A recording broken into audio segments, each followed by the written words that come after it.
On this now, KGMA9 business reporter Howard Dykes joins us to talk about the ripple effect. And also about the economic impact of this massive loss of jobs. Well, you've already mentioned that this is one of the largest layoffs that Hawaii has ever seen, the largest in many years. But in addition to the size in terms of sheer numbers of positions, there's an additional economic impact that comes from the fact that these were people who had good paying jobs.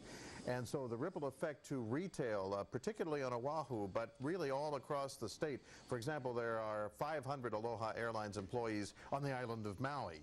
So all across the state, there's going to be a ripple effect from pilots, flight attendants, mechanics, and others who had good paying jobs and were then turning around and spending that money in local stores and buying services, and all of that's going to be pulled out of the economy. This will have a bigger effect than what has happened, say, at Weyerhaeuser, probably a bigger effect even than the rather substantial NCL layoffs of not too long ago. What happens to all those people with Aloha Miles credit cards?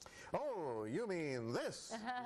You're one of them. First Hawaiian Bank made an announcement. They said, first of all, the cards are still good and everybody still has the same credit limit they had yesterday, and so nothing like that changes. Since the miles are no longer good, First Hawaiian made a decision to upgrade all of the card holders to a higher level of money awards.